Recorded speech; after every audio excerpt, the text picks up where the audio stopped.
there. I'm Cindy Linden, and this is a Cookalong podcast quick bite. Today I thought we'd do part 3 of getting into Cindy's drawers. To the right of my sink below the counter, I have 8 drawers. I'm not going to spend a lot of time on most of them, so I'll just do a quick review for you. The top one on the right is the silverware. Nobody cares. The second one down on the right is empty. We can't put anything in there because the top drawer, where the silverware is rubbing against the wood. As I told you in part 1 of this, there are no tracks for these drawers, just the wood itself. So as you slide them in and out, they grate against the wood. Well, we have a drawer full of sawdust underneath the silverware drawer because it's been here for 70 years now, grinding back and forth at that wood, and we cannot use the drawer below. It's annoying. We'll get it remodeled. We will sometime when both the time and the money and the supply chain all work in our favor. The third drawer down, closest to the sink, is a drawer I scream at every single time I get into it. I scream at it. I really would like to scream at it right now. I could so use your help here. In this drawer are my plastic bags. They stay in their boxes until they don't. And I have this wadded up pile. So my aluminum foil is here. It sits to one side.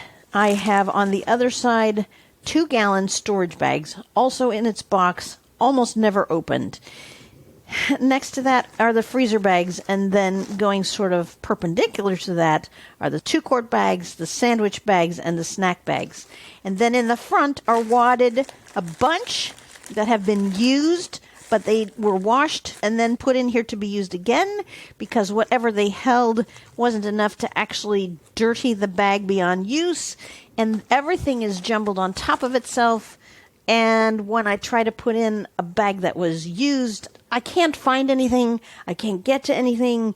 It makes me want to scream, and I'm shutting that drawer and moving on. The bottom drawer. This is weirdo stuff. So I have some really old measuring cups in here. I have a bunch of bamboo sticks. I have some skewers for the grill. I have toothpicks. I have funnels. I have plastic silverware. There's a tea infuser. I don't really think we need to talk about this drawer. There's a straw in a package. I don't know why I have this drawer. Stupid. Okay. Next to that set of 4 drawers that we've just finished so quickly is another set of 4. On the top, this is kind of my don't know what else to do with it drawer. There's an electrical cord here that goes to a timer. This timer I sometimes use with a slow cooker so that I can have the slow cooker start an hour and a half or something after I leave the house. There's a bottle opener. It's one of those wine cork ones that looks like a little guy. It's got arms, and you push his arms down and twist the head to get the cork in the bottle, and then you push his arms down. I really like that. I like that kind of wine bottle opener because it doesn't tend to break the cork and because it's fun to use. I have jar openers that don't work. I have a jar opener that's like a handheld version of that thing you may have seen that you stick to the bottom of your cabinet, that you put the jar in, and it's got serrated bumps on one side, and it's supposed to hold the jar lid in place while you twist it. My partner loves this. I don't. I can't make it work. I do have one of the ones that you screw to the bottom of your cabinet. I love that. It works great.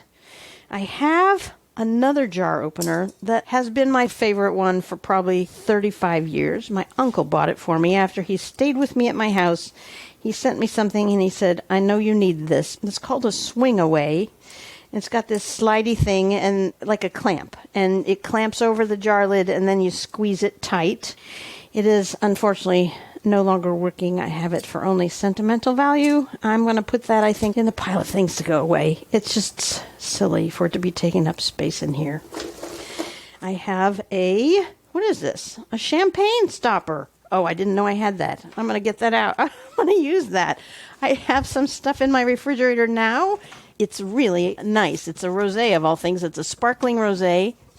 It's by Dark Horse, and it's called a Brut Rosé. It was inexpensive, ridiculously inexpensive. It was $9.99 for this bottle, and I really like it. It's mostly dry with just this tiny, fruity something that is really nice.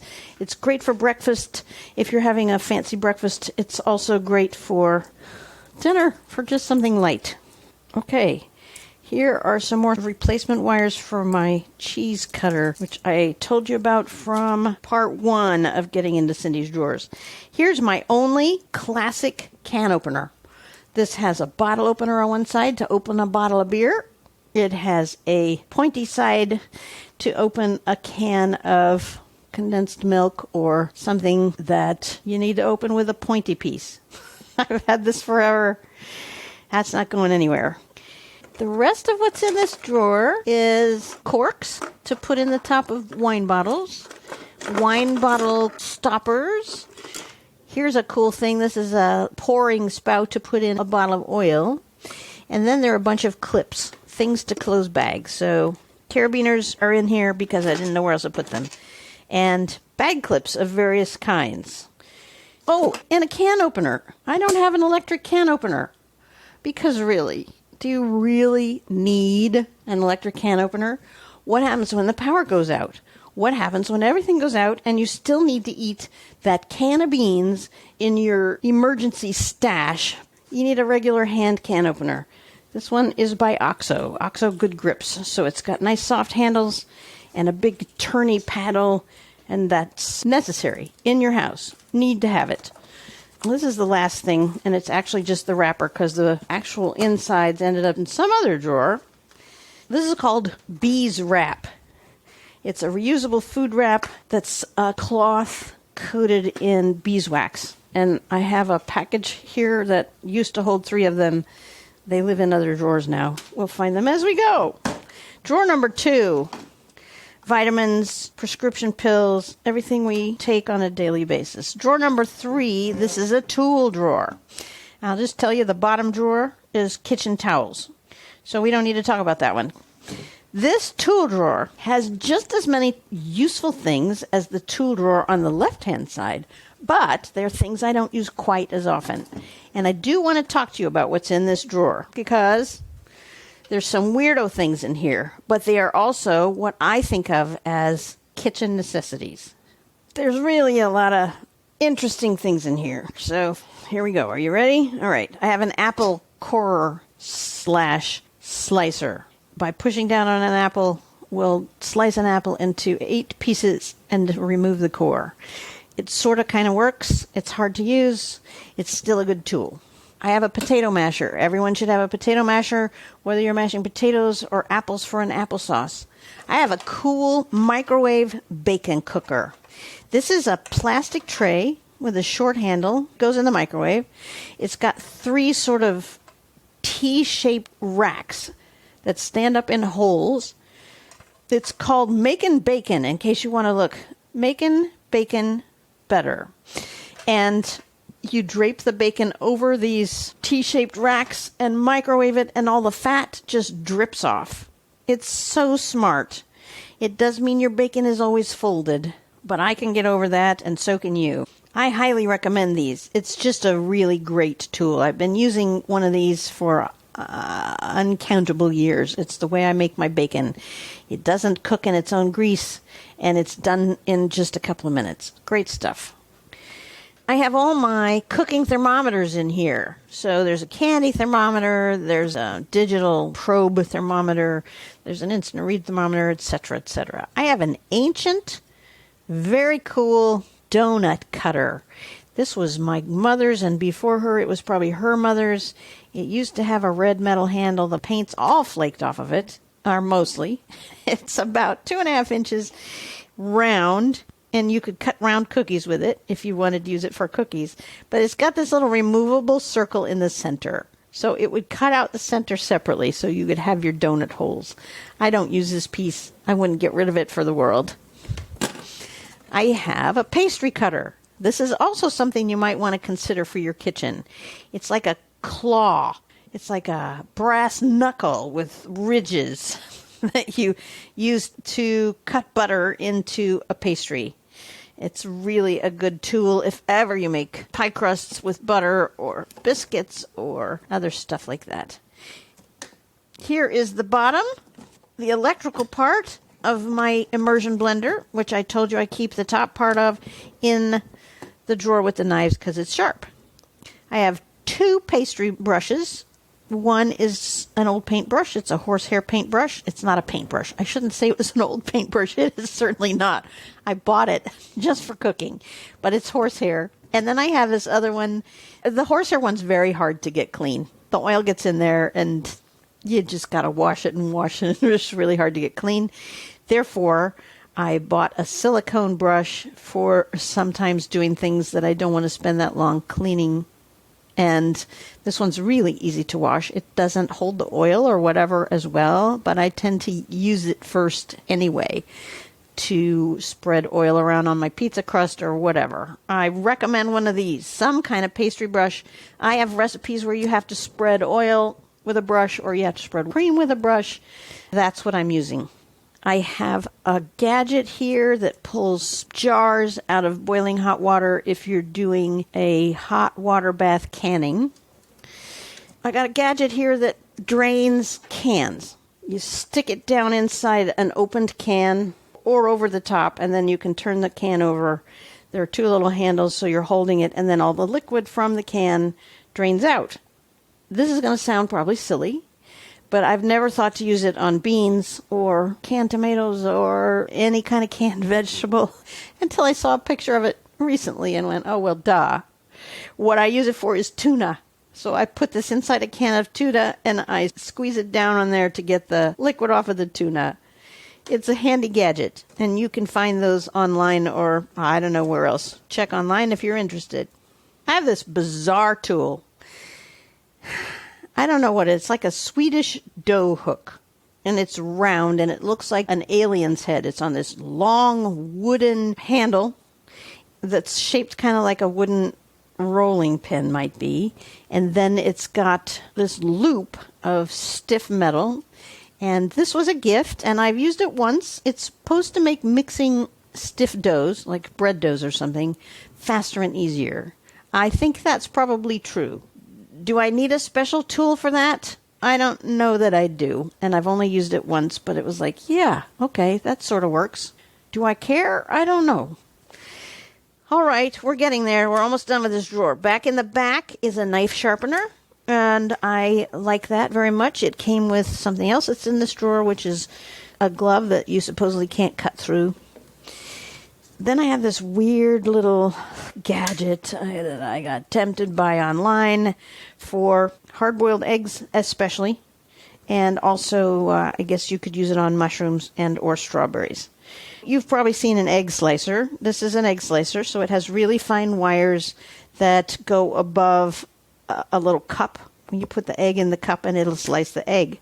On one side, that's what I have here. The other side has got one that will cut an egg into 6 pieces. Or a strawberry if you had a really big one, or a mushroom, or whatever. And then in the middle is this thing, it sends up a needle. If you put an egg on there and push, it sends up a needle that will poke a hole in the shell of an egg before you boil it. Which, when I remember to use it, really does keep the egg from splitting as it boils, and really does make it easy to peel because a little bit of the water gets in under the shell. That's what my understanding is, and then the shell slides right off. I can't say I use it as a tool. I use it as a gadget just because it's fun. It's not necessary in any way, but I like it when I remember to use it. Now we come to a little tiny little ice cream scoop. It isn't for ice cream. It's only about an inch around. And it's got that thing that when you squeeze it, it scoops the contents from the bowl for you. And this is what I use for cookies so that I can get uniform cookies. I scoop it into the dough. I squeeze the handle. It releases the dough, this little tiny uniformly shaped ball of dough onto the cookie sheet. Those are very fun to have. And that is also a reason to have an ordinary, regular-sized ice cream scoop that has one of these wire things that scoop the bowl clean. Like I told you, I don't keep that for ice cream, but if I want really large cookies, that is a way to scoop them out and put them on the cookie sheet. It makes huge cookies. 2 more things in this drawer. I have a thing, it's a silicone thing you can stick on the edge of a pan, and it will stay there while you drain the grease out. So it has a little spout, and then it keeps the contents, like the hamburger or whatever, in the pan while the grease strains through a bunch of little holes and down the spout. And the last thing in here is a metal juicer for lemons and limes. And sometimes I like to use that. So it looks like a big spoon with holes in the bottom, and then it has a hinge and a top that comes down and fits inside of that so that it looks like a big ice cream scoop kind of when it's closed. The trick to using one of these, if you've ever tried to use one, is to do the completely illogical thing and put the flat side of the cut lemon or lime down toward the holes. I know that sounds crazy because it so clearly matches the shape. You could put half a lemon in here and it would sit comfortably down in that bowl with the sliced top facing up, and then the top part closes and goes right down into the fruit. You'll never get the juice out of it that way. The juice has to be able to come out the bottom. So as counterintuitive as it is, you actually use this by cutting your lemon, putting the cut side down so that the rounded part sticks up, and then close it, and it will squeeze the juice out through the holes. And then I usually flip that half over. You have this little hockey puck at that point. The lemon will look like a little tiny hockey puck. Then I turn it over and I do it from the top because I don't know. It doesn't get me any extra juice. But then I turn it back over and do cut side down again, and I get a little extra juice. And that is the last of getting into Cindy's drawers. You've now heard about everything in my drawers. Someday we may talk about some of the cooking utensils and stuff I have, like pans and that kind of thing. Maybe I'll do an episode on appliances someday. That might be interesting too, because I don't have that many, but I very much like the ones I have. These quick bites are every other week, and in between weeks are brand new recipes that are being posted as podcasts. They all go up on Saturdays, so you can always look for a new episode on Saturdays. Tell your friends you listen to the Cookalong podcast. Consider throwing some financial support my way, either on the Acast support button or on the patreon.com site, and look for the Cookalong podcast. And until next time, happy cooking.